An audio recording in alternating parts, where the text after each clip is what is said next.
Death ಆದಾಕಿ ನಮ್ಮ ಸೊಸಿ ಮಧ್ಯಾಹ್ನ ನಮ್ಮ ಶಂಕರಪ್ಪ ತಲ್ಲೂರು ಅಂತ. ಅದು 2 ಮಕ್ಕಳು ಇದ್ದಾವೆ.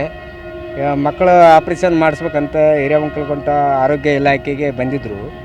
ಬಂದ ಕಾರಣಕ್ಕೆ ಅಲ್ಲಿ ಏನಾಗಿದೆ ಅಂದರೆ ಆಪ್ರೇಷನ್ ಮಾಡುವಾಗ ಡೆತ್ ಆಗಿದ್ದಾರೆ. ಮತ್ತು ಅವರು ಡಾಕ್ಟ್ರ್ ಏನಂತಾರೆ, ಇಲ್ಲ ನಮ್ಮ ಕಡೆಯಿಂದ ಏನು ಸಮಸ್ಯೆ ಇಲ್ಲ ಅಂತ ಹೇಳ್ತಾರೆ. ಅವ್ರು ಏನಂದರೆ ಎಲ್ಲ ಆಪ್ರೇಷನ್ ಮಾಡುವಾಗ ಅಡ್ವಾನ್ಸ್ ಆಗಿ ಬ್ಲಡ್ ಟೆಸ್ಟ್ ಮತ್ತು BP ಮತ್ತು ಶುಗರ್ ಎಲ್ಲ ಟೆಸ್ಟ್ ಮಾಡಿದ್ರು ಕೂಡ ಎಲ್ಲ ನಾರ್ಮಲ್ ಇದೆ. ನಾರ್ಮಲ್ ಇದ್ದರೂ ಕೂಡ ಅದು ಯಾಕೆ ಡೆತ್ ಆಯ್ತು ಅಂದರೆ ಅಲ್ಲಿ ಇರ್ತಕ್ಕಂಥ ಸಿಬ್ಬಂದಿ ಮತ್ತು ಡಾಕ್ಟ್ರ್ ನಿರ್ಲಕ್ಷ್ಯದಿಂದ ಆ ಹುಡುಗಿ ಮರಣ ಹೊಂದಿದ್ದಾಳೆ. ಅನಸ್ಯ ಕೊಟ್ಟಿಲ್ಲ ಅಂತಂದ್ರಲ್ಲ, ಏನದು ಅನಸ್ಯನ್ನು ಕೊಟ್ಟಿದ್ದಾರೆ. ಆದ್ರೆ ಅವರು ಏನು ಐಡೋಸ್ ಕೊಟ್ಟಿದ್ದಾರಾ ಏನು ಎಲ್ಲಿ ಬೇರೆ ಕಡೆ ಕೊಟ್ಟಿದ್ದಾರ ಗೊತ್ತಿಲ್ಲ. ಅದು ನಮಗೆ ಒಳಗೆ ಆಪ್ರೇಷನ್ ಥಿಯೇಟ್ರ್ ಒಳಗೆ ನಮಗೆ ಗೊತ್ತಾಗಲ್ಲ. ಅದನ್ನು ಕೊಟ್ಟಿಲ್ಲ ಅಂತ ನಮ್ಮ ಗಮನಕ್ಕೆ ಬಂದಿದೆ. ಅದು ಅನಸ್ಯನ್ ಸರಿಯಾಗಿ ಕೊಟ್ಟಿಲ್ಲ ಅಂತ ಅಲ್ಲಿ ಸಿಬ್ಬಂದಿ ಮತ್ತು ಡಾಕ್ಟ್ರು ನಿರ್ಲಕ್ಷ್ಯ.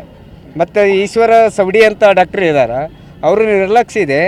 ಇದಕ್ಕೆ ಕಾರಣಗಳನ್ನ ಡಾಕ್ಟ್ರು ಮತ್ತು ಸಿಬ್ಬಂದಿ ಮತ್ತು ಆರೋಗ್ಯ ಸಚಿವರು ಇದ್ರ ಬಗ್ಗೆ ಸರಿಯಾಗಿ ಕ್ರಮ ಕೈಗೊಳ್ಳಬೇಕು.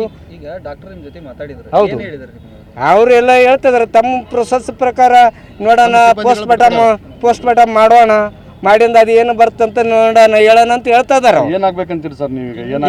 ಈಗ ಅವ್ರ ಬಗ್ಗೆ ಕ್ರಮ ಕೈಗೊಳ್ಳಬೇಕು. ಆ 2 ಮಕ್ಕಳಿಗೆ ಪರಿಹಾರ ಸಿಗಬೇಕು. ಇರೋ 2 ಸಣ್ಣ ಮಕ್ಕಳಿದಾವೆ, ಈಗ ತಾಯಿನೂ ಹೋಗಿದ್ದಾಳೆ, ನೋಡ್ಕೊಳ್ಳೋರು ಯಾರು?